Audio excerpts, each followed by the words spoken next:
Greetings, everyone. Greetings. Today here is the weather here is a mix of warm sunlight, clouds, no rain.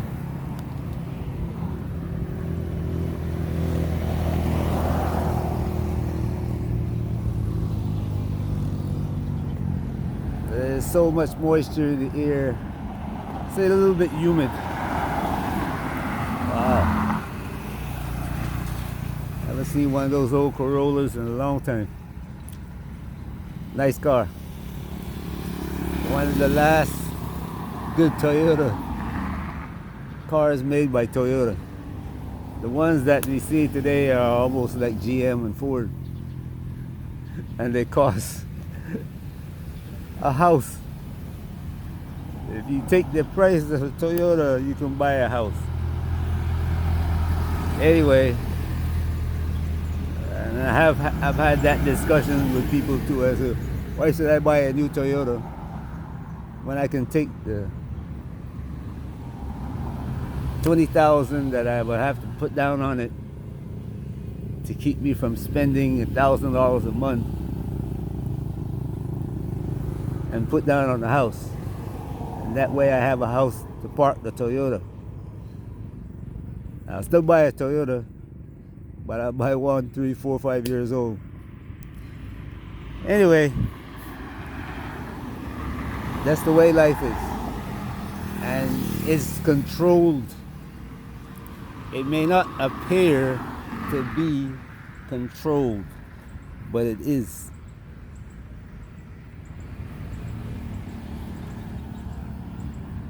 If you would go back, I don't know what age you are, but anyone who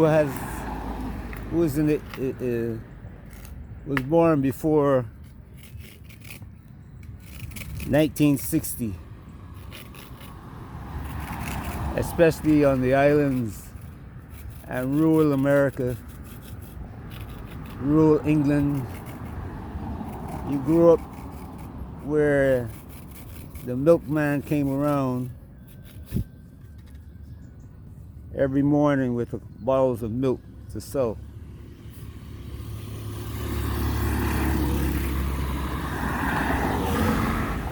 You had the vegetables and fruits sellers that come around with something similar to this, but pulled by a donkey or a mule.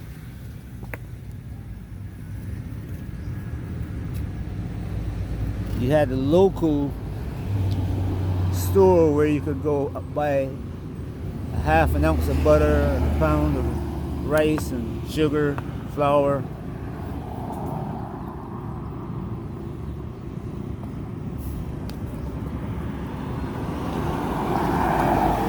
Today you can't do that.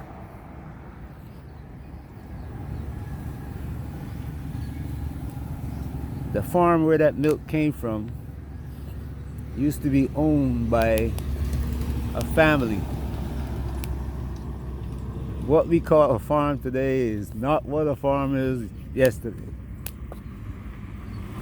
Some people had a 1-acre farm. I know we had sugar cane, and in between the sugar cane grew pumpkins, cassava.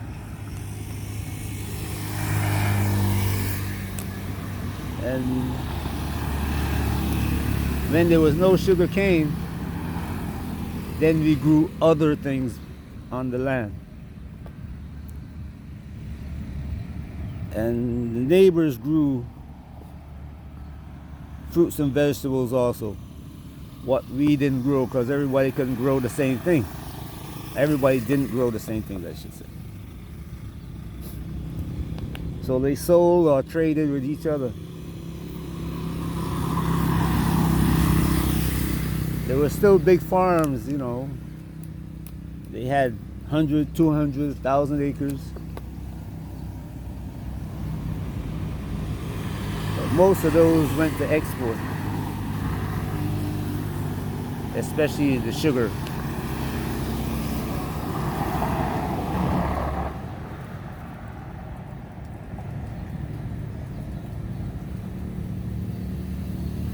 time the 70s came around, especially the late 70s, those farms were almost gone. I heard stories about decisions made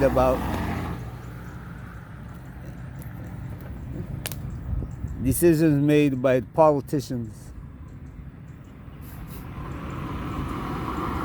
that they didn't want farm workers on the island anymore, that everybody had to have an education. And the funny thing is that before that, you went to school, you got your education, you got your GCEs, and if you wanted to, you can go on to university for free.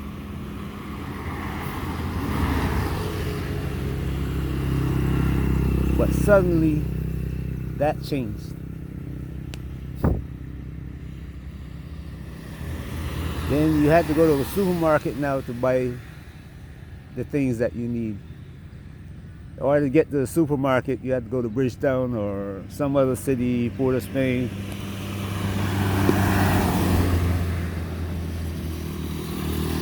Georgetown.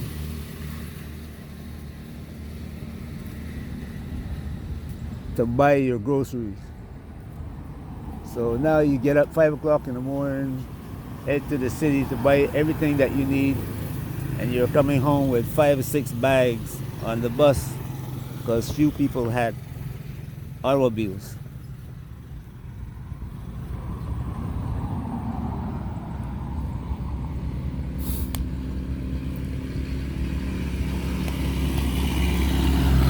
All those small farms began to disappear, and the supermarket prices were going up, and all the money that you made from your work, now that you're not working on the farm to grow your own to save some money, so you have to buy it from the supermarket, and the price is going up. Pretty much all the farms on the island went out of business. And the island is importing all its food.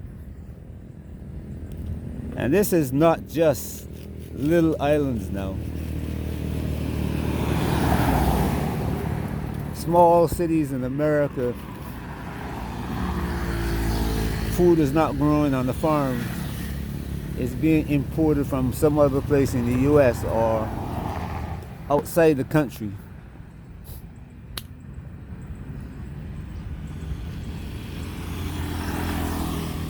Huge farms are coming into being. The small farm in America is being driven into bankruptcy by government organizations who are run by big agricultural combines like John Deere.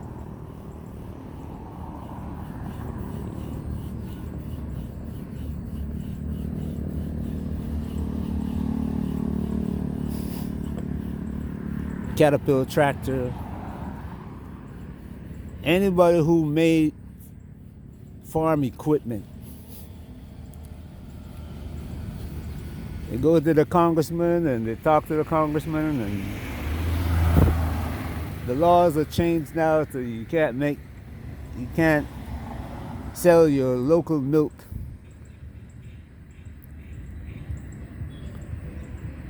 to the local supermarket.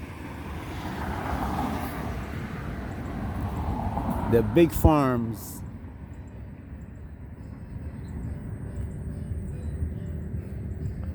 came into being. And then something else happened. That the big farms that used to save their seeds now began to buy seeds from seed manufacturers who are controlled by chemical companies.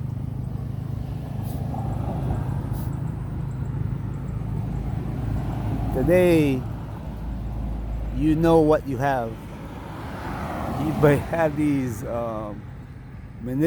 genetically manipulated seeds that don't regrow. So each year you have to go to the seed producers, the chemical companies, to buy your seed.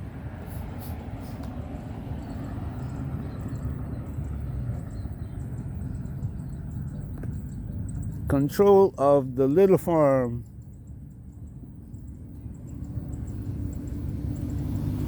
and it started with control of the little farm, and slowly it's control of the big farm. And the big farm doesn't mind because he is tied into the chemical company.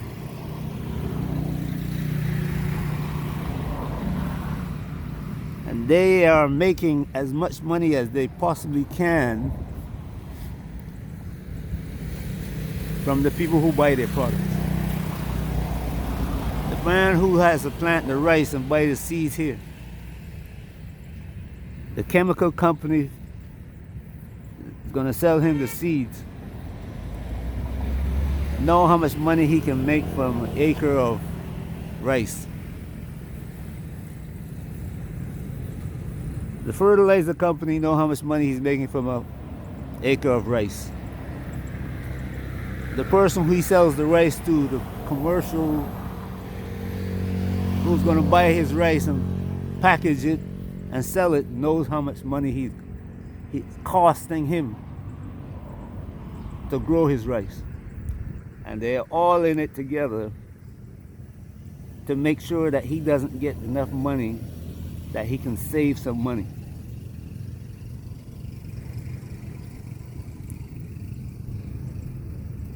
The government officials are helping to run that system because they are getting cut. They're getting paid off.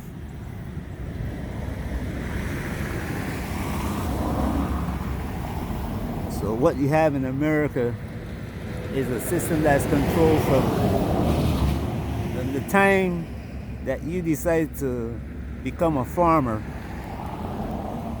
When you think that you become a farmer, the land that you buy, the price is set. Unless you go to an auction with a whole lot of money and manage to outbid the large corporation who wants that land. So what they do is they let you get it,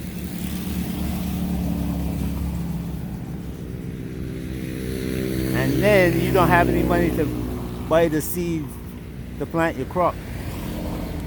And when your crop goes up, when you have to go sell it to them for resale, because they own the storage places, they're gonna pay you the price that you're not making any money from. When you calculate how much money is costing you, you are in debt. And you have to borrow money every year from an entity that's set up by the government, who these people set up.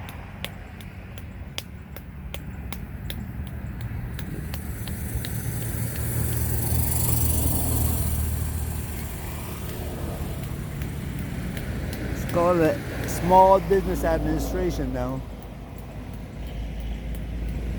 But your interest rate is going to become part of the problem that's going to cause you to lose your farm. And if you're a black man, after you grow your whatever product you're growing, when you go bring it to the market, you'll find that the market price has suddenly dropped when yours comes to market.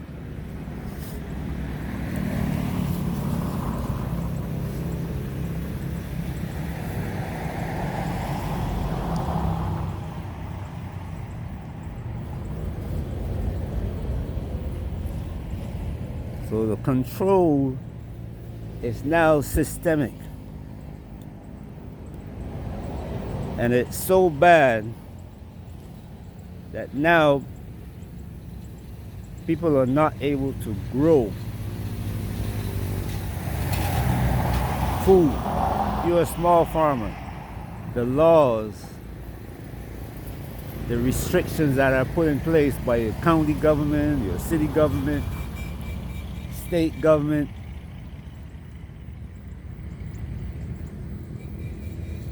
I, as a consumer, can't come to your farm and buy a piece of vegetable, tomato, some milk, because they made the laws that prohibit it. And you can't sell yours because the FDA made laws keeping you from selling it.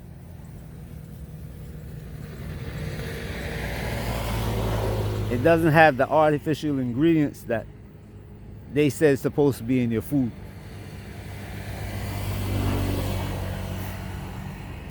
And this is the government that's supposed to protect you.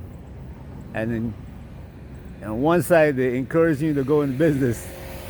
Say, oh, the politicians talk about protecting small businesses and helping small businesses, but in reality, it's a big lie.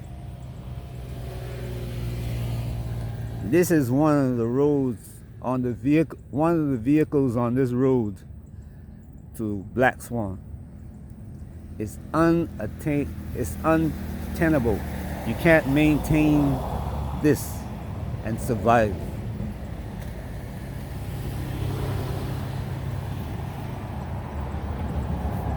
And people are watching the money.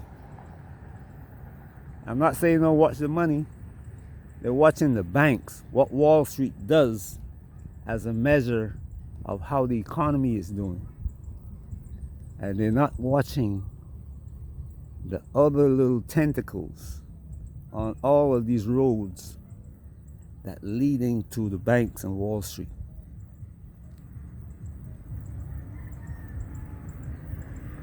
One day,